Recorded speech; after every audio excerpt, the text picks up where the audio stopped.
அந்த இரண்டாவது பாயிண்ட் இது. லவ் இஸ் காட் என்று சொல்லுகிறவர்கள் தங்களை சேர்ந்தவர்களை முன்னிலைப்படுத்துவார்கள். முதல்ல அவரே முன்னிலைப்படுத்திக்கிட்டாரு. லவ் இஸ் காட் என்று சொல்லுகிறவர்கள் தங்களை சேர்ந்தவர்களை முன்னிலைப்படுத்துவார்கள். ஆனால் காட் இஸ் லவ் என்று சொல்லுகிறவர்கள் தேவனை மாத்திரம்தான் முன்னிலைப்படுத்துவாங்க. நான் உங்களை விவரிக்கிறேன். ஒரு கூற்று இந்த உலகத்துல இருக்கு. இது ஏதோ ஒரு பாடல் நினைக்கிறேன். அதுல போட்டிருக்கு, அன்பை கடவுள் என்று சொல்லப்படும் கூற்றுகள் உலக பிரகாரமா. அவங்க என்ன சொல்றாங்க? தாயிற் சிறந்ததொரு கோவிலும் இல்லை, தந்தை சொல் மிக்க மந்திரம் இல்லை, 1000 உறவில் பெருமைகள் இல்லை, அன்னை தந்தையே அன்பின் எல்லை. கேட்கறதுக்கு எவ்வளவு நல்லா இருக்கு.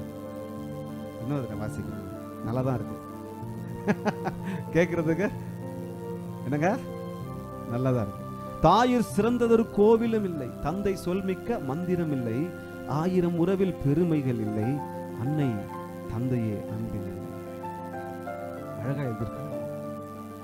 ஆனா இவர்கள் ஆண்டவரை அறியாதவர்கள் என்று நான் நிச்சயமாய் சொல்ல முடியும். அன்பின் தெய்வத்தை அவர்கள் பார்க்கவில்லை. இல்லைன்னா தாய்க்கு கோயில் கட்டிருக்க மாட்டாங்க. தந்தை சொல்றதுதான் மந்திரம் அப்படின்னு நினைச்சிருக்க மாட்டாங்க. ஆண்டவர் நீதிமொழிகள்ல நமக்கு சொல்றார், உன் தாயின் போதகத்தை உன் தகப்பனின் போதகத்தை தள்ளாத அப்படின்னு சொல்றார். உண்மைதான். ஆனா அதே எனக்கு மந்திரம் ஆயிடக்கூடாது. இங்க சொல்றார் பாருங்க, எவ்வளவு முக்கியமான விஷயம் இது. இன்றைக்கு அன்பு காட்டுகிற நான் மீண்டும் சொல்றேன், அன்பு காட்டுற எல்லாரையும் நம்ம என்ன பண்ணிடுறோம்? கடவுள் ஆக்கிறோம். நாம் நம்மை கடவுள் ஆக்கிறது மாத்திரம் இல்ல, எல்லாரையும் கடவுள் ஆக்கிறோம். யாரையோ கடவுளுக்கு நிகர் கொண்டு வந்துடும். ஒரு படம் 2 வருஷத்துக்கு முன்னாடியோ ஏதோ ரிலீஸ் ஆச்சு. அந்த படத்துக்கு மியூசிக் போட்ட ஒருத்தரை கூப்பிட்டு இன்டர்வியூ பண்றாங்க. அந்த மேடையில கூப்பிட்டு பேசுறாங்க.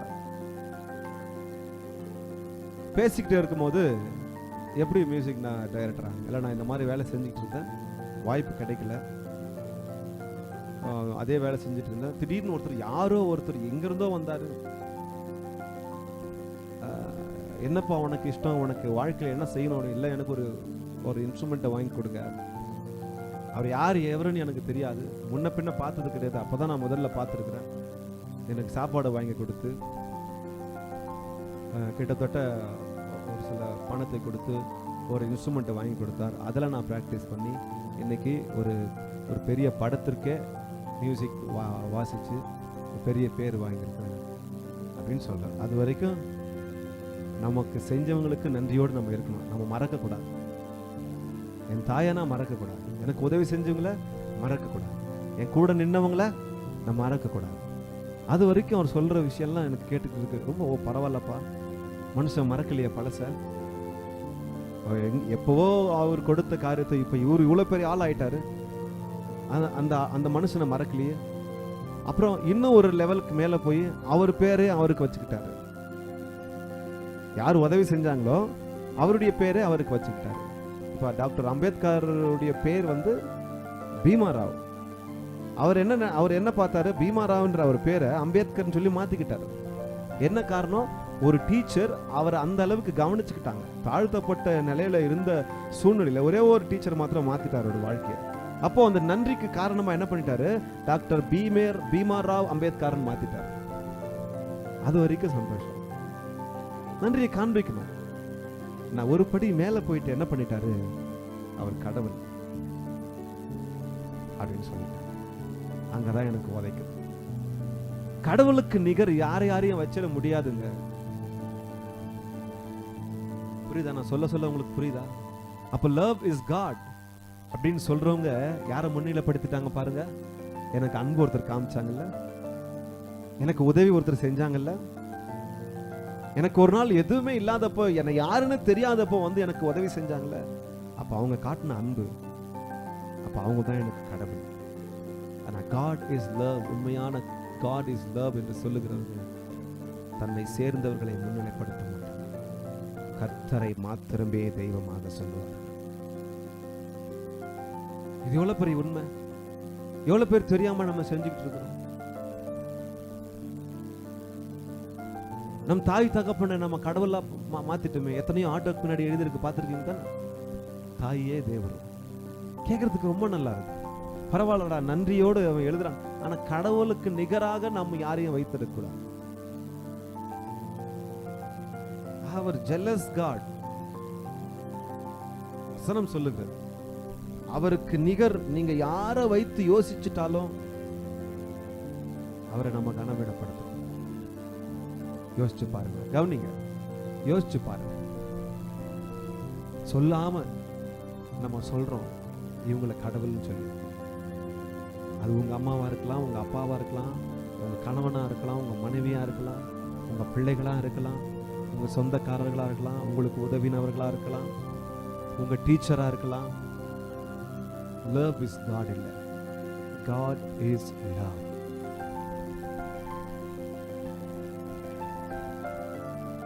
வேற எந்த அன்பையும் தேவ அன்புக்கு பக்கத்துல வைக்கவே முடியாது. ஒரு குறிப்பிட்ட கலாச்சாரத்துல, நம் நாட்டுல எல்லாரும் கேள்விப்பட்டிருப்பீங்க, குல தெய்வ வழிபாடுகள் இருக்கு, தெரியுமா? குல தெய்வம் அது எப்படி உருவாகுது தெரியுமா? எப்படி உருவானது தெரியுமா? குல தெய்வம் அப்படின்னு சொல்லி வழிபாடுகள் செய்யும். சில இடங்களில்